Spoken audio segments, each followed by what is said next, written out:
하나의 지역은 한 장면만 있는 게 아니라 통시적으로 본다면 역사에 항상 함께하고 고난의 자리, 때로는 수모의 자리, 때로는 사고의 자리를 감당하고 있었습니다.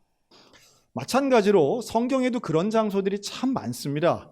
한 장면만 놓고 보면 별거 아닌 것 같아도 역사적인 눈으로 보면 아주 특별한 장소가 있는데 그게 바로 오늘 설교의 제목인 아라우나의 타작 마당입니다. 말이 조금 생소하죠? 이 아라우나는 사람 이름이고요. 타작 마당은 말 그대로 타작한 추수한 곡식들을 처리하는 마당이다 이런 뜻입니다. 어떤 분들은 이 아라우나라고 하는 이름이 나중에 역대하에선 오르난이라고 하는 이름으로 나오는데 이게 사람의 고유명사라기보다는 하나의 직책이었을 거다 이렇게 보기도 합니다. 왜냐하면 히타이트어로 이 아라우나라고 하는 뜻은 이 주인 또 장 이런 뜻이 있어서 일종의 부족 대표 혹은 추장이다 이렇게도 보는 시각이 있더라고요. 어쨌든 이 아라우나의 타작마당은 다윗이 등장하면서 이곳에 천사를 만나죠. 당시의 상황은 다윗이 하나님 앞에 범죄해서 심판을 받습니다. 인구조사를 한 것이 다윗에게는 교만한 죄가 되고 하나님이 선견자 갓을 세워서 세 가지의 심판을 예언하십니다. 733 예언인데요. 즉 세 개 중에 하나 고르는 거예요. 7년 동안 기근이 드는 것, 3개월 동안 원수에게 쫓기는 것, 3일 동안 전염병이 도는 것. 이 세 개 중에 하나 선택하라고 하는 아주 특별한 장면이 등장합니다. 하나님이 벌을 내리시는데 벌 받을 사람한테 벌을 고르라고 하는 상황인 거죠. 여기에 대해 다윗은 세 번째인 3일간 전염병을 선택합니다. 쉽게 생각하면 기간이 좀 짧으니까 그래도 어떤 피해를 최소화하려는 생각이 아니었을까라고도 보여지지만 다윗의 입장은 명확하죠. 14절에 보면 내가 여호와의 손에 빠지기를 원한다. 사람의 손에 빠지는 거 원치 않고 하나님의 손에 빠지기를 원한다. 다시 말하면 나는 벌을 받아도 원수나 다른 이방인들이 나에게 와서 공격하는 이런 벌 아니고 하나님이 직접 내리는 벌을 받겠다. 이런 취지로 3일간의 전염병을 선택합니다.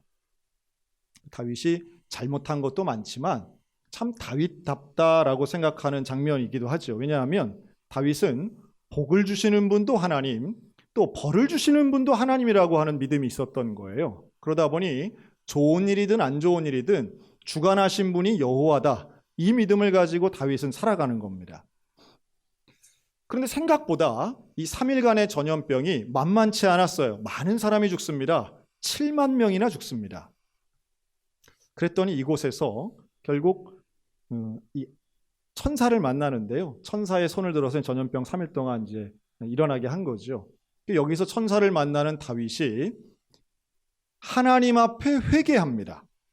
뭐라고 회개를 하느냐 하면 17절 하나님 이 백성의 죄가 아니라 내가 범죄한 겁니다. 나를 치소서.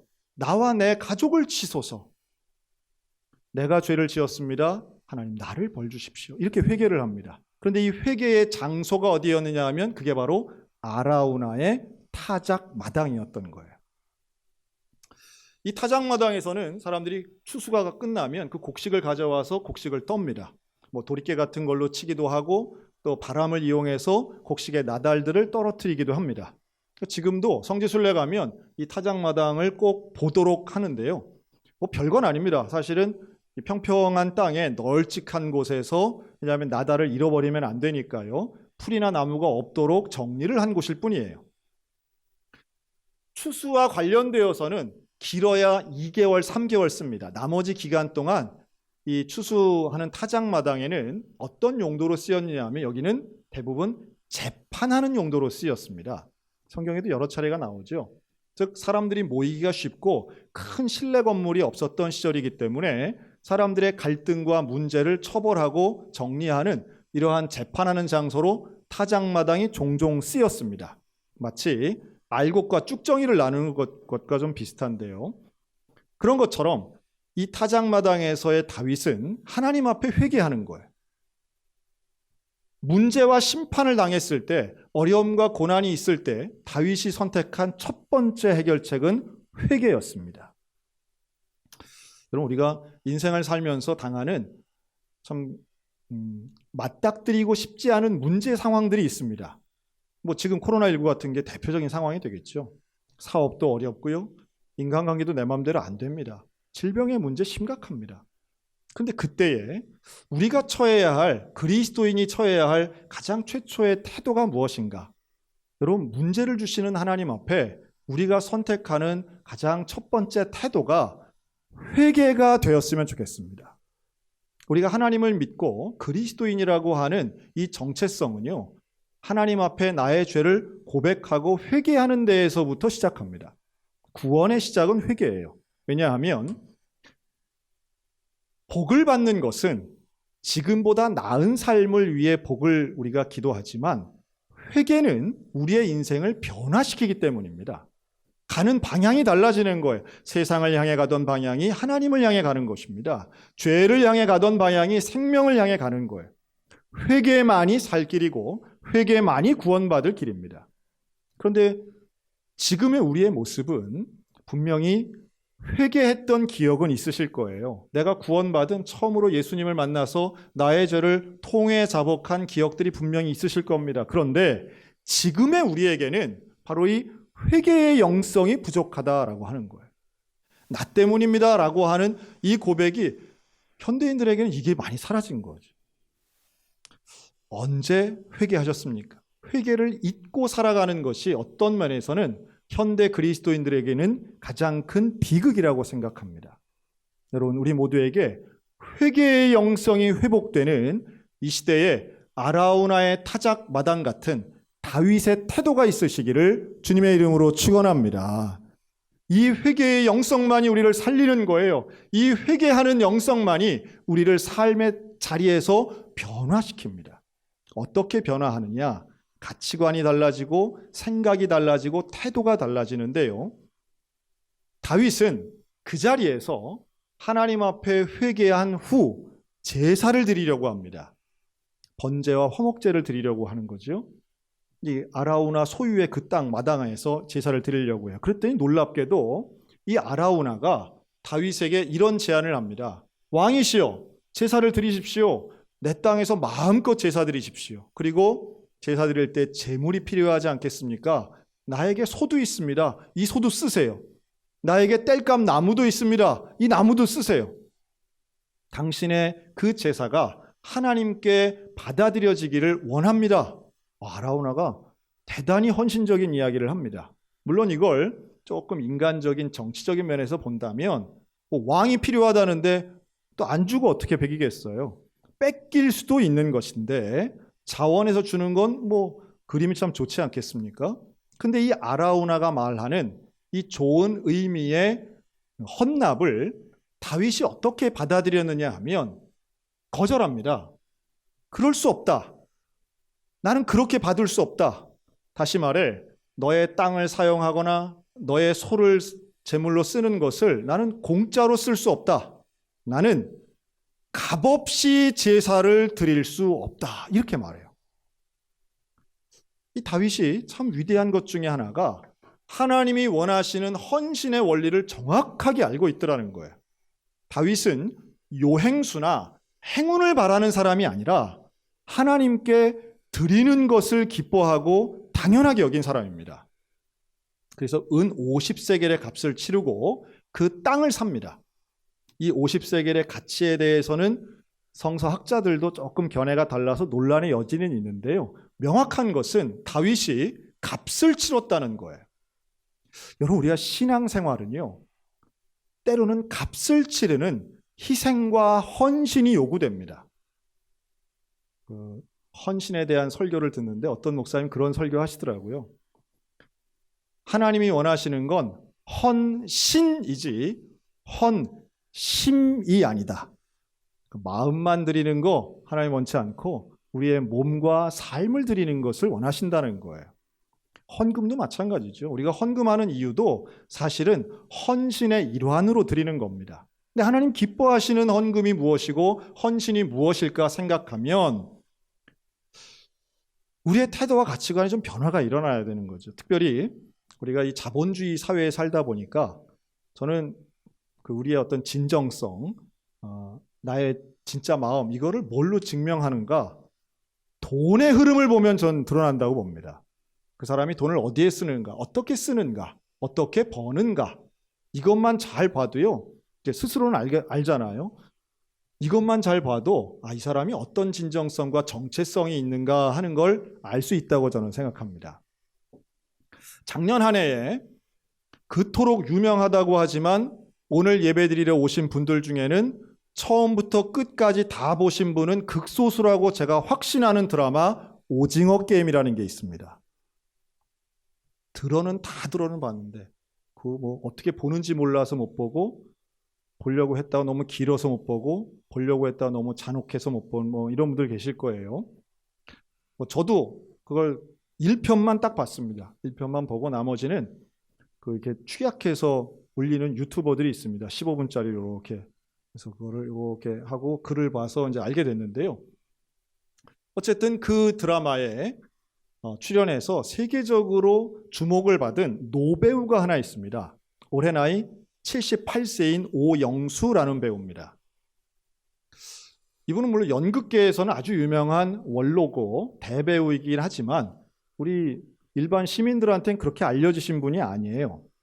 근데 이분이 그 드라마 한 편으로 전 세계적인 주목을 받고 국내에서는 많은 기업들이 이분에게 관심을 갖고 광고 찍자고 접근을 했습니다. 우리 교회에서 가장 가까이 있는 치킨 프랜차이즈점도 마침 나온 그 깐부라고 하는 단어가 유행이 되면서 이제 제의를 한 걸로 알고 있습니다. 근데 이분이 모든 광고 제의를 다 거절했다 해서 되게 유명해졌죠. 근데 그 이유가 나의 연기의 진정성을 증명하려면 그렇게 광고 출연하는 건 어울리지 않는다고 생각한다. 뭐 이래서 이제 상당히 주목을 받았어요. 그래서 야, 진짜 다르네. 뭐 이랬는데 제가 본 인터뷰에는요, 다른 연예인이 여기에 조금 농담처럼 이렇게 말을 하더라고요. 선생님, 이런 관심 그렇게 오래 있지 않습니다. 이것도 금방 시들 텐데 물 들어올 때 놓으셔야죠. 이렇게 말을 하더라고요. 근데 거기에 대해 이 오영수 배우가 뭐라고 답변을 했느냐 하면, 나는 물이 들어와도 노를 젓지 않습니다. 왜냐하면 나는 배가 아니기 때문입니다. 근데 근사하지 않습니까? 지금의 한국 사회, 아니 어떤 면에서는 전 세계 어디라도 사회주의 국가까지도 돈의 유혹을 이겨낼 수 있는 사람은 별로 없다고 봅니다. 누구나 사람을 움직이게 만드는 것은 대개 경제의 흐름이고요, 돈의 원리입니다. 강력한 중국도 지금 동계올림픽의 그 방송 시간은 누가 정하느냐?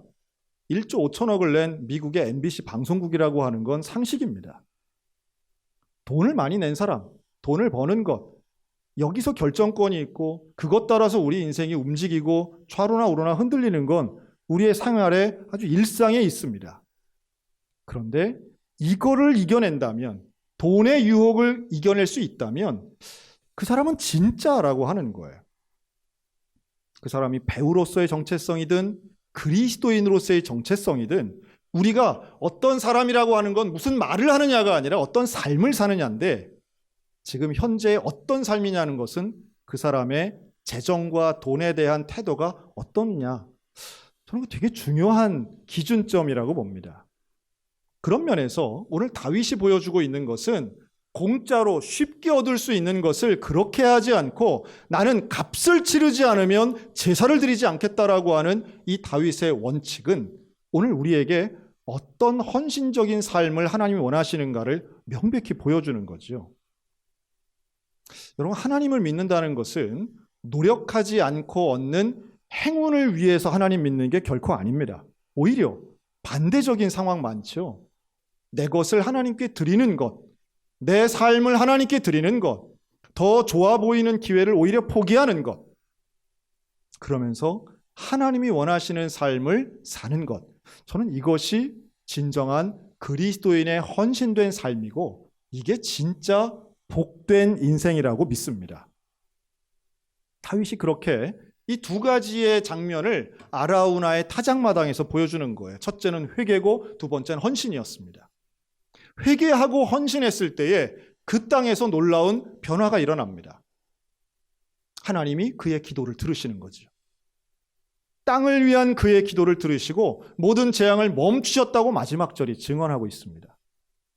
자, 그런데요, 이 놀라운 기적이 일어난, 그래서 제사가 드려지고 예배의 회복이 일어난 이 아라우나의 타작마당, 이곳을 아까 처음 설교 도입부에 말씀드린 것처럼 역사적인 눈으로 보면 더 놀랍습니다.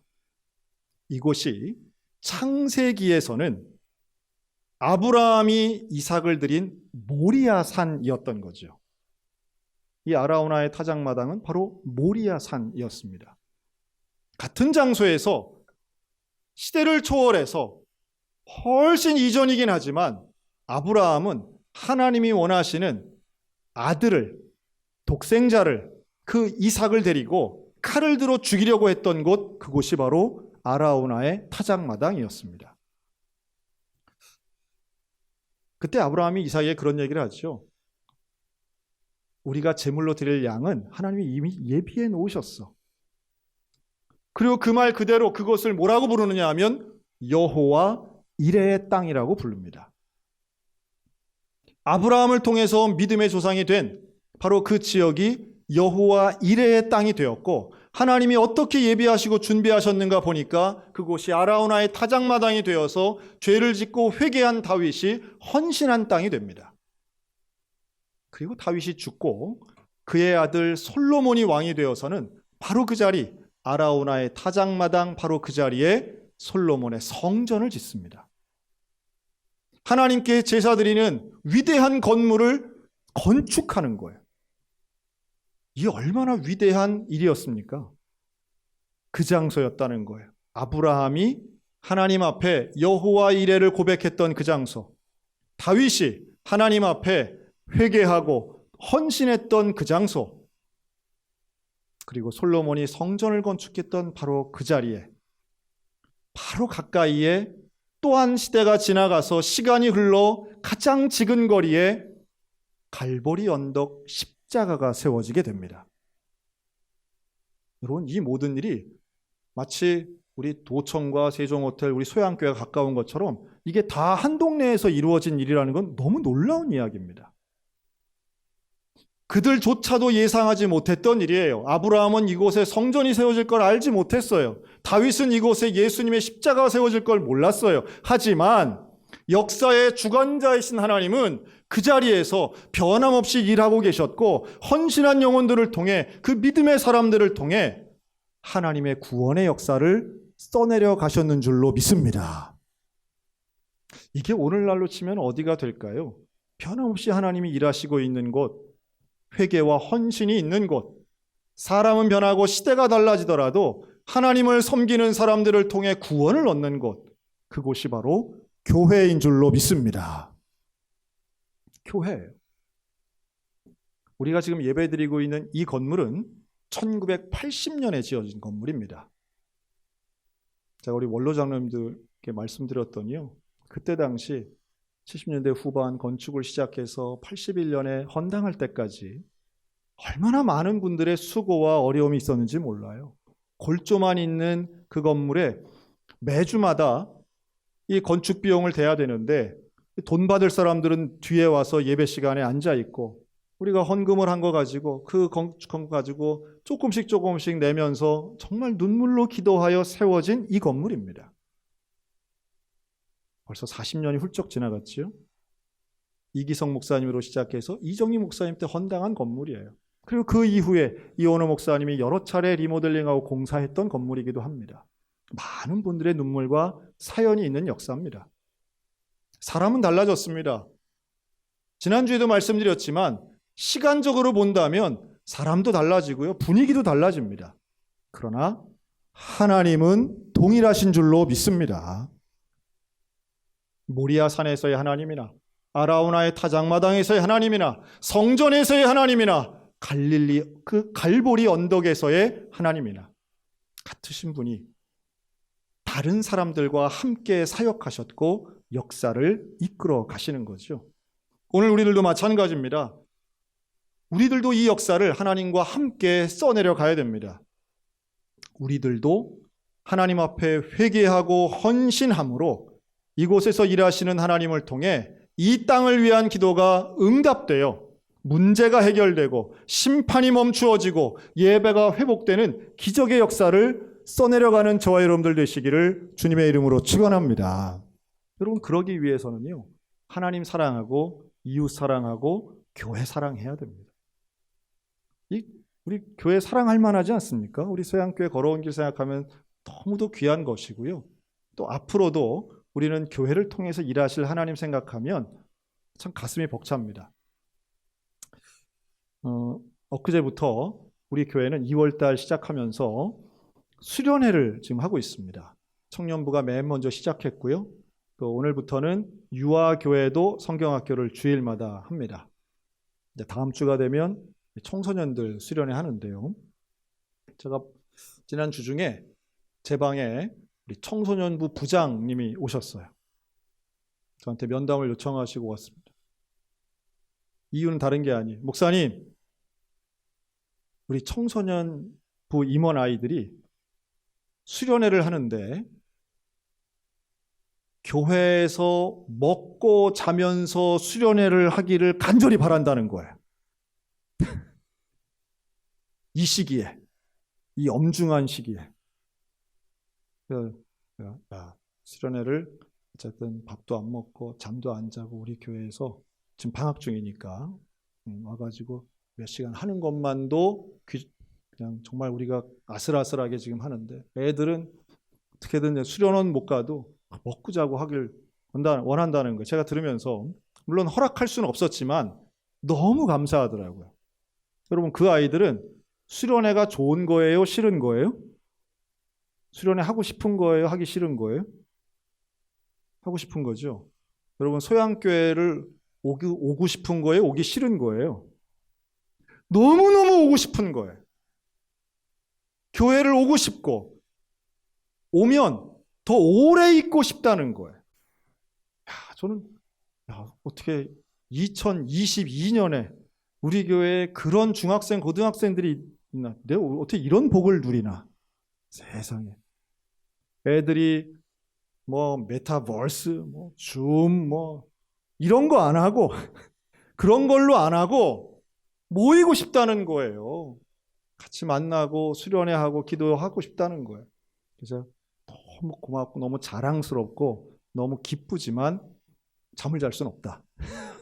하지만 이번에 정말 모여서 간절히 기도해서 여름에는 그렇게 할 수 있도록 우리 하자. 하나님이 도와주시도록, 하나님이 역사를 일으키시도록. 결국 이 코로나 상황, 이 모두가 어렵고 힘든 이 상황, 왜 일어났는지는 정확히 알 수 없으나 명확한 건 이거예요. 여러분, 이 상황은 의학이나 과학이 해결할 수 있는 게 아니라 역사의 주관자이신 하나님이 해결하실 수 있는 줄로 믿습니다. 우리가 기도해야죠. 3일간의 전염병으로 7만 명이 죽은 상황에서 아라우나의 타작마당에 기도하는 다윗의 기도가 어떻게 응답되었는가? 하나님이 어떻게 그 재앙을 멈추셨는가? 다른 게 아니에요. 회개와 헌신의 기도를 하나님이 들으셨기 때문에 그 재앙이 멈춰집니다. 또 좀 그 마음 가지고 기도할 필요가 있다고 봐요. 그러면 우리를 통해 우리의 또 다음 세대가 하나님을 사모하는 그 귀한 영혼들이 정말 마음껏 찬양하고 예배드리고 수련회하고 교제하는 정말 그런 날이 오기를 간절히 바랍니다. 사랑하는 성도 여러분, 오늘날 우리의 타작마당은 바로 우리 소양성결 교회입니다. 이곳을 통해 역사하실 하나님을 바라보며 오늘도 회개와 헌신의 영성으로 하나님 앞에 다시 한번 예배를 회복하고 땅에서 하는 기도를 들으시는 그 하나님을 소망하며 오늘도 주님의 손 붙잡고 간절한 마음으로 예배에 성공하는 우리 믿음의 성도들, 온전한 저와 여러분들 다 되시기를 주님의 이름으로 축원합니다.